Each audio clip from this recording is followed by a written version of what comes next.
हो हो, आता फोन ठेव. आईचा फोन होता. बहिणीचं लग्न ठरलंय ना.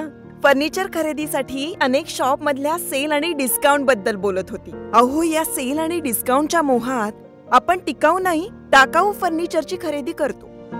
मजबूत आणि लॉंग लाईफ फर्निचरसाठी माझ्या विश्वासाचं एकच नाव, समर्थ फर्निचर मॉल.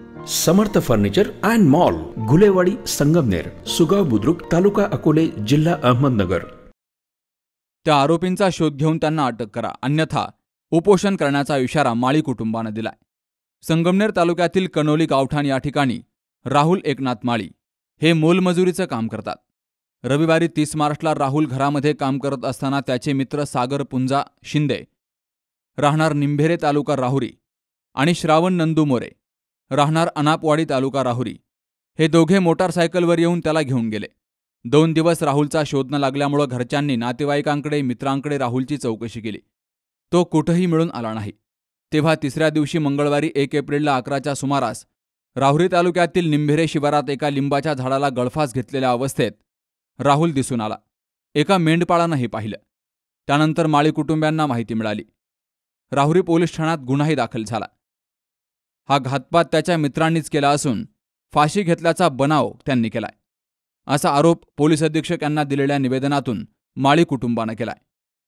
त्यामुळे या घटनेतील आरोपींना तात्काळ अटक करून त्यांच्यावर कारवाई करावी अशी मागणी माळी कुटुंबियांनी केली आहे.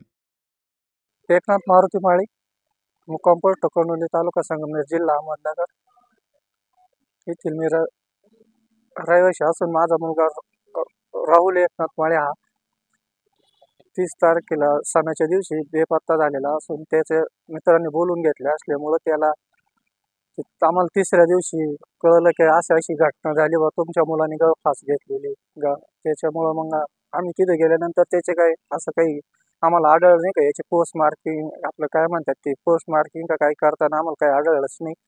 तिथं फक्त त्यांचे ते माणसं आले होते. पंचनामा काही असं वैयक्तिक झालेलं नाही आहे.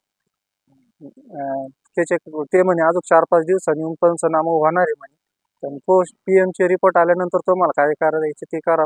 PM चे रिपोर्ट येऊस तर काहीच आमच्याच्याने हालचाल होणार नाही. आणि तिथं जे तालुक्याच्या ठिकाणी गेलो होतो तिथं आम्ही गेलो, पण ते असे म्हणजे नाही का सांगू राहिले का ते आल्याशिवाय आमच्या हातात नाही म्हणते, वरून येणार आहे तेव्हा आम्ही तुम्हाला माहिती देऊ. तिथल्या पोलीस पाटीलला बी आम्ही त्या गावात जे घटना झाली तिथल्या पोलीस पाटीलला फोन करून विचारलं का ते म्हणजे तिथून आल्याशिवाय तुम्हाला काय निर्णय घ्यायचा ते PM आल्याशिवाय आपण काय बोलू शकत नाही म्हणून.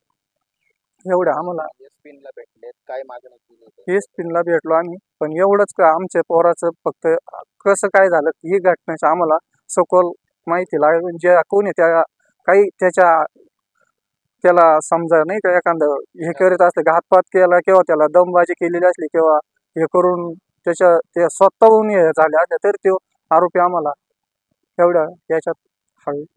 माझ्याकडे निवेदन असं आले, एकनाथ माळी राहणार कनोली या संघटित कार्यकर्ता आमचा जो कामगार आहे, त्या कामगाराचं म्हणणं असं आलंय, संघटनेकडे त्यांनी निवेदन दिले, तक्रार अर्ज दिलाय की माझ्या मुलाचा घातपात झालाय.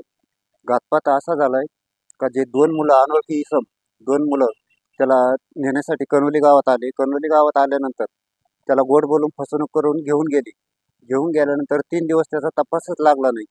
त्यासाठी सखोल चौकशी केली त्यांनी, पण त्यांना काही तो मिळून आला नाही. पण 3ऱ्या दिवशी ज्यावेळेस त्या मुलाचा त्या मामानं कॉल केला त्याला एकनाथ माळीला या गोष्ट समजल्यानंतर का तुझा मुलगा गळफास घेऊन लिंबाच्या झाडाला अमुक व्यक्ती आणि अमुक ठिकाणी निंबेरे शहरामध्ये तो झाडाला टांगलेला आहे अवस्थेत आढळून आलाय, तेव्हा तुम्ही ताबडतोब इकडे येऊन जा. मग समक्ष त्या जागेवरती गेल्यानंतर समक्ष निदर्शनास असं आलंय का मुलगा गुडघ्यावरती टेकलेला होता आणि गळफास तर गळाला जो टांगून ठेवलाय म्हणजे त्याचा घातपात करून मग झाडाला टांगून ठेवलेला. त्यामुळे हे जे 2 मुलं आहेत घेण्यास आलेले हेच ते 100% त्यात दोषी आहेत. त्यासाठी त्या दोन्ही मुलांची सखोल चौकशी करून एकनाथ माळी या गरीब कुटुंबाला लवकरात लवकर न्याय द्यावा ही आमची संघटनेच्या वतीने मागणी असेल.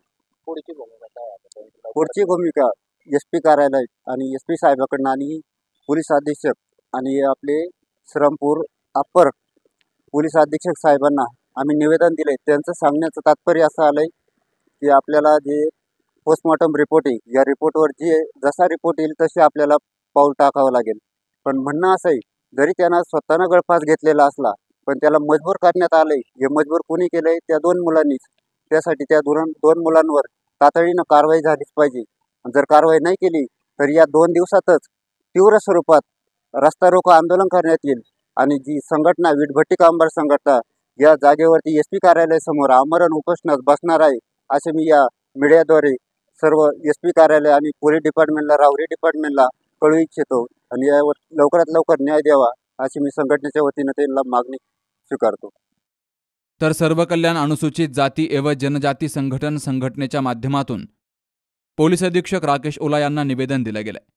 लवकरात लवकर आरोपींवर कारवाई करा, अन्यथा जिल्हा पोलीस अधीक्षक कार्यालयासमोर आमरण उपोषण केलं जाईल, असा इशारा सर्व कल्याण अनुसूचित जाती एवं जनजाती संघटन जिल्हा प्रमुख दादासाहेब बुचुडे यांनी दिलाय. यावेळी मयत राहुलचे वडील एकनाथ माळी, दत्तू मोरे, रणजित बर्डे, गोरख माळी यांची उपस्थिती होती. Shubham Pacharne, C news Marathi, Ahilyanagar. परंपरा आणि दर्जा या दोहींचा मेळ राखत राजपालने जिंकलाय सर्वांचाच विश्वास. म्हणूनच असंख्य कुटुंबांच्या बस्त्यांची परंपरा आजही राजपालमध्ये अविरत सुरू आहे. सूटिंग, शर्टिंग, साड्या, जेंट्स, लेडीज, चिल्ड्रन्स वेअरचे भरपूर प्रकार. हो, लग्नाच्या बस्त्यासाठी पाहुण्यांनी राखला यांचा मान आणि संपतरावांचं नाव घेते. राजपाल हाय आमच्या नगर जिल्ह्याची शान. राजपाल, नवीन नगर रोड, संगमनेर. विश्वसनीय कापडांची अखंड परंपरा.